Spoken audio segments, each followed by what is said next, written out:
আসসালামু আলাইকুম। আজকে সহজভাবে তৈরি করে নেওয়ার মতো একটি নাস্তার রেসিপি শেয়ার করব।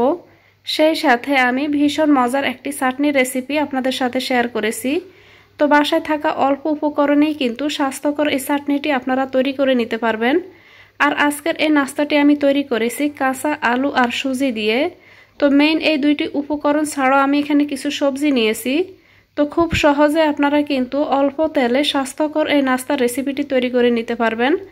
এভাবে নাস্তাটি বানিয়ে আপনারা সকাল বা বিকালের নাস্তায় অথবা বাচ্চাদের টিফিনে রাখতে পারেন। তো খুব কম সময় কিন্তু নাস্তাগুলো ঝটপট তৈরি করে নেওয়া যায়। অনেক সময় দেখা যায় সকালের নাস্তায় কি বানাবো অনেক সময় আমরা বুঝে উঠতে পারি না।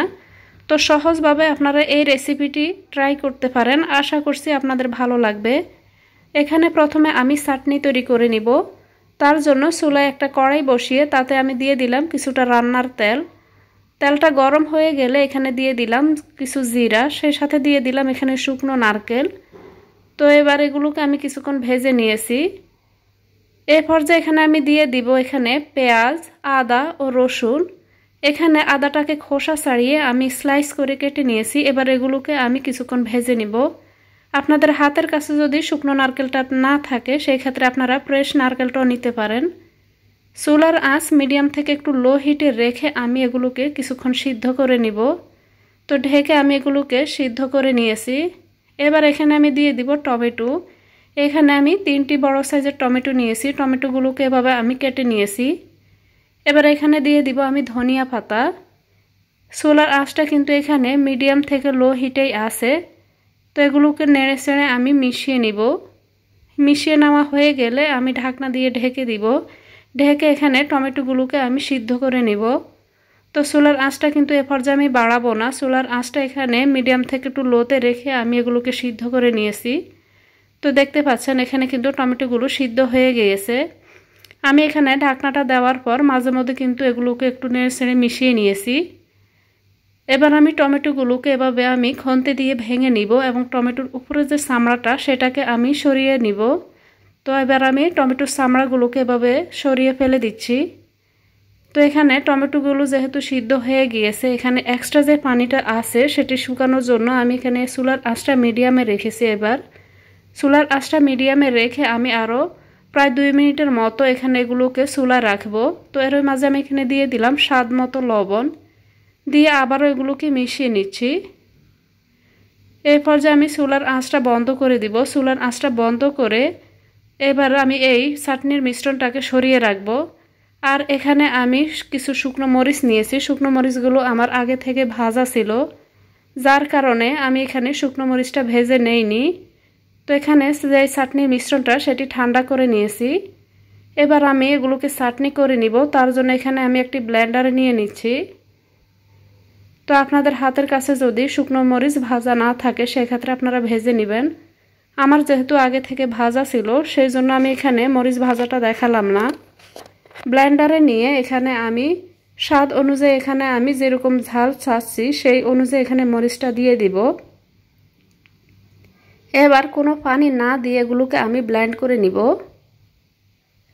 তো আমি এখানে চাটনিটা তৈরি করে নিয়েছি।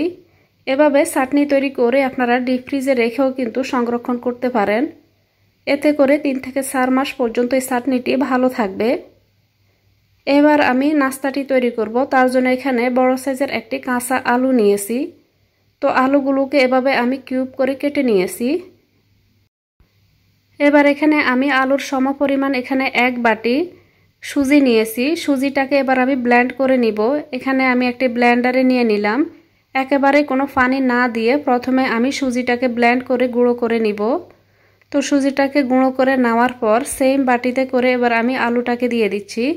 তো এই বাটিটা মেপে আমি এখানে সুজি 1 বাটি নিয়েছি। এখন এখানে কিন্তু 1 বাটি পরিমাণ আলু হয়েছে।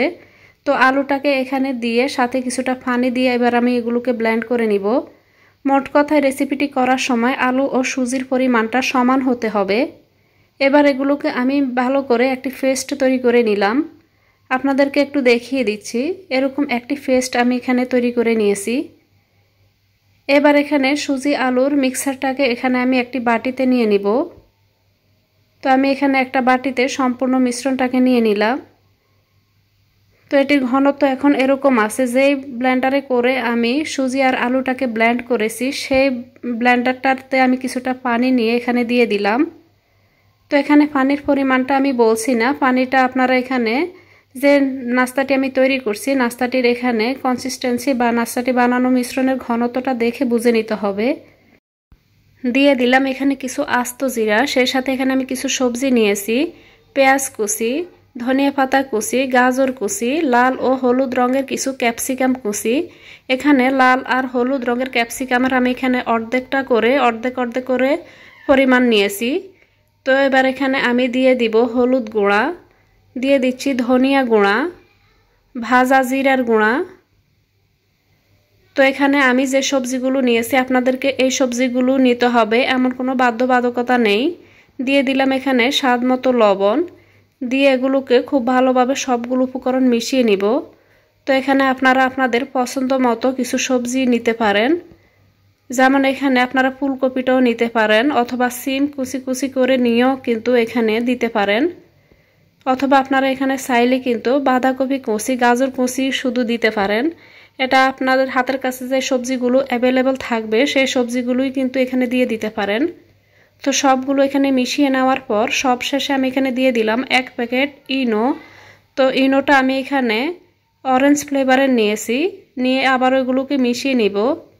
তো সবজিগুলো অ্যাড করার আগে যেহেতু আমি এখানে পানি, আলু আর সুজিটাকে ব্লেন্ড করে নিয়েছি, তো এখানে সবজিগুলো দেওয়ার পর থেকে যে বাকি প্রসেসটা করেছি এতক্ষণে কিন্তু সুজিগুলো পানির সাথে খুব ভালোভাবে সোক হয়ে গিয়েছে।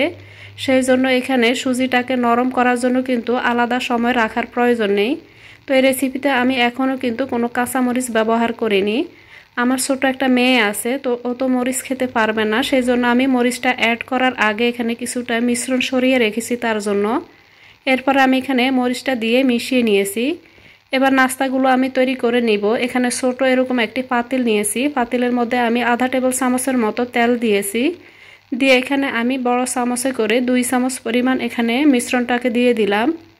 দিয়ে চুলার আঁচটা মিডিয়াম থেকে একটু লো হিটে রেখে আমি কিছুক্ষণ অপেক্ষা করেছি। প্রায় 1 থেকে 1.5 মিনিটের মতো অপেক্ষা করার পর এগুলোকে আমি উল্টে দিচ্ছি। তো উল্টে নেওয়ার পর আবারও একটু চারপাশে থেকে সামান্য একটু তেল দিয়ে দিয়েছি। তো এবার কিন্তু আমার প্রায় 1 মিনিটের মতো সময় লেগেছে। ঢাকনা দিয়ে ঢেকে দিচ্ছি যেন দ্রুত নাস্তাটা হয়ে যায়। তো এভাবে কিন্তু খুব সহজে আপনারা নাস্তাটি অল্প সময় তৈরি করে নিতে পারবেন। চুলার আঁচটা কিন্তু বাড়িয়ে রেখে নাস্তাগুলো বানাতে যাবেন না, না হয় দেখা যাবে কিন্তু ভিতর থেকে কাঁচা থেকে যাবে। চুলার আঁচটা মিডিয়ামের কাছাকাছি রেখেছি, একেবারে লোতে রাখিনি, আবার মিডিয়াম হিটও রাখিনি। মিডিয়াম থেকে একটু লো হিটে রেখে আমি নাস্তাগুলোকে এভাবে উল্টে পাল্টে ভেজে নিয়েছি। তো নাস্তাটা আমার হয়ে গেছে, দেখতে পাচ্ছেন কতটা লোভনীয় হয়েছে। তো খুব সহজে কিন্তু হাতের কাছে থাকা এই অল্প উপকরণ দিয়ে নাস্তাটি আপনারা ঝটপট তৈরি করে নিতে পারবেন।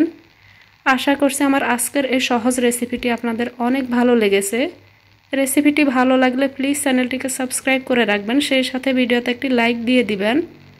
এতক্ষণ এই রেসিপিটির সাথে থাকার জন্য সবাইকে অনেক ধন্যবাদ। দেখা হবে ইনশাল্লাহ পরবর্তী কোনো সহজ এবং নতুন রেসিপির সাথে।